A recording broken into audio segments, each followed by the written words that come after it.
Hi, welcome to our pre-calculus. The topic today is half angle identities, problem type 1, radians.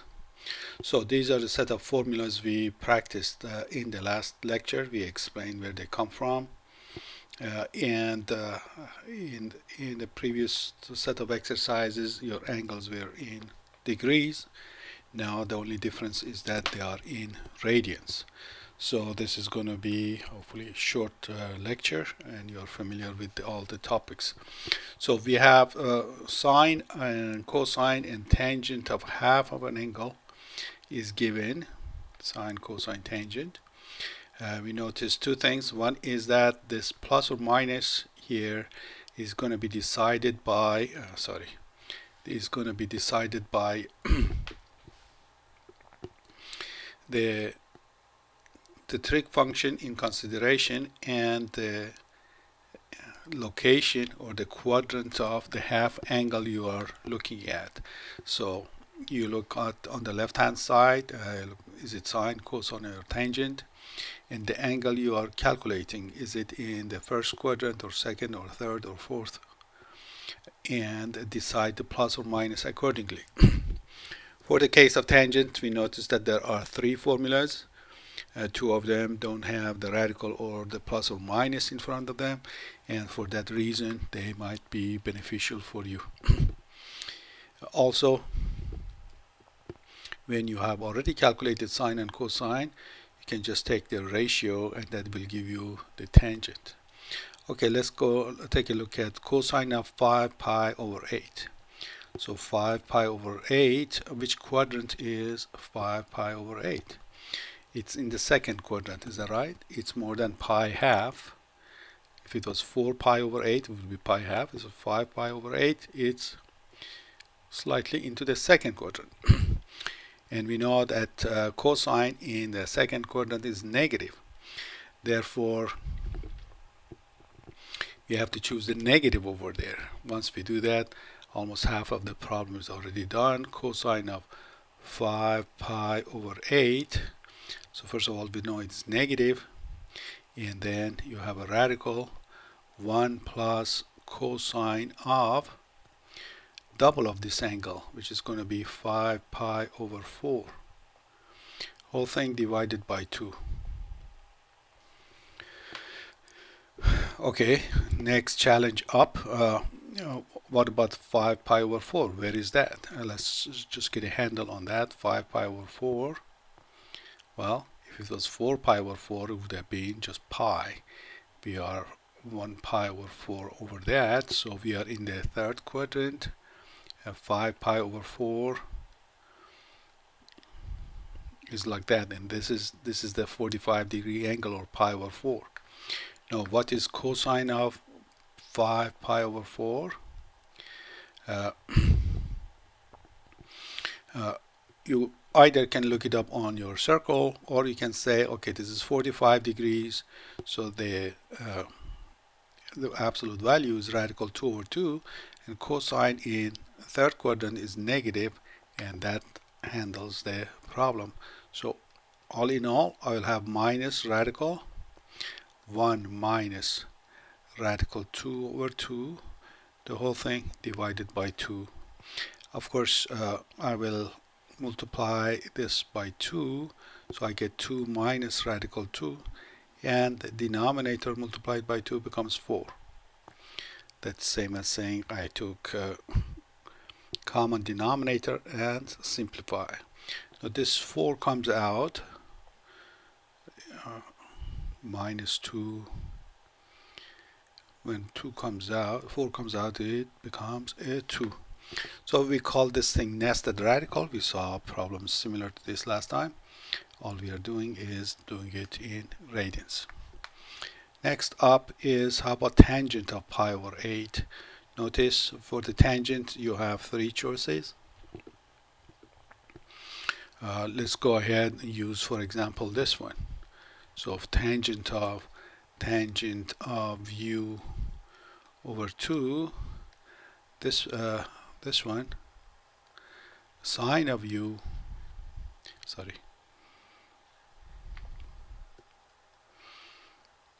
sine of u over 1 plus cosine of u. So we are looking at tangent of pi over 8. That is the angle I have here. Advantage of this formula, neither has a radical nor a plus or minus to be decided. So sine of double of this angle, which is pi over 4, over 1 plus cosine of double of that same angle, pi over 4. And these are easy angles, radical 2 over 2 and 1 plus radical 2 over 2. That is radical 2 over 2 plus radical 2.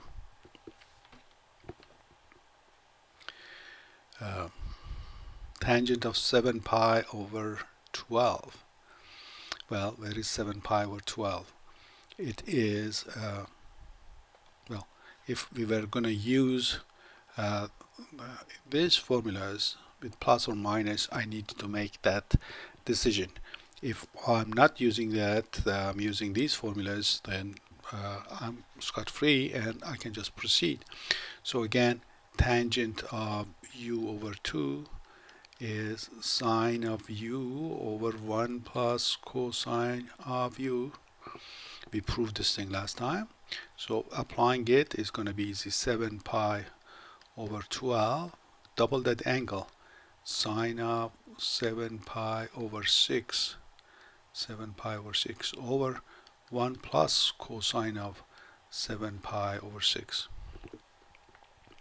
Well, 7 pi over 6, again, you need to go and take a look at your circle or come and reason your way. 7 pi over 6 means pi plus pi over 6.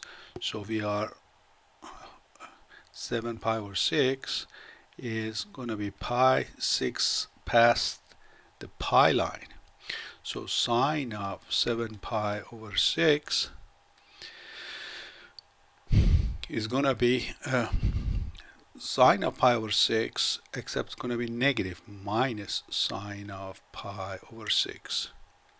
Okay, we say in the third quadrant sine has to be negative, so I put a negative. My reference angle is pi over 6, and that gives me the answer, so it becomes minus 1/2. Cosine of 7 pi 6, again I'm in the third quadrant, and that is same as minus cosine of pi over 6, and that's going to be minus radical 3 over 2. So tangent of 7 pi over 12 is going to be sine of pi over 6 over 1 minus radical 3 over 2. Multiply by 2, you get minus 1 over 2 minus radical 3.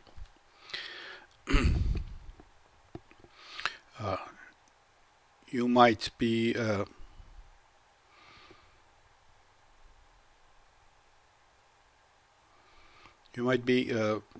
happy with that, just leave it as it is, or if you want to clean it up, multiply by the conjugate. So I multiply by the conjugate. So more than likely your software will be happy for this, unless it's a simplify, in which case you have to do this. Now you say 2 times 2 is a 4, radical times radical is just 3. Numerator is 2 plus radical 3 times negative 1. Denominator is just 1, so the answer when simplified is minus 2 plus radical 3. This is the simplified answer, and this is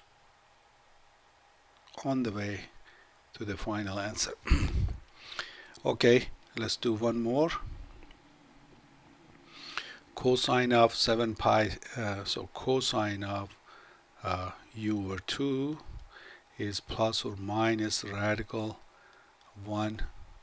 Did we do this thing already?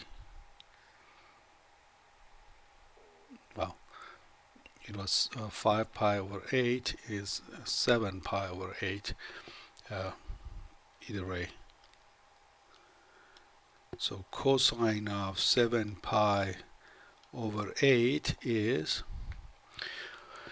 Well, 7 pi over 8 definitely bigger than pi over 2, because if it was 4 pi over 8 would have been same as pi over 2. 7 pi over 8 is close to pi. It's in the second quadrant, therefore cosine is negative.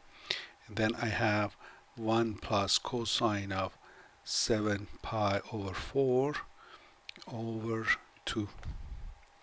Now 7 pi over 4, where is that? We go ahead, investigate 7 pi over 4. Uh, 8 pi over 4, that will be same as 2 pi. So 7 pi over 4 is a big angle that goes all the way here, comes down. This is 7 pi over 4. Cosine of it is same as cosine of 45 degrees, cosine of 7 pi over 4, or look it up in your table, either way, cosine of pi over 4. So minus, now I have 1 plus radical 2 over 2, and then divided by 2, and we have seen this thing multiple times. So by now we are all quick in answering this. Another example of nested radicals.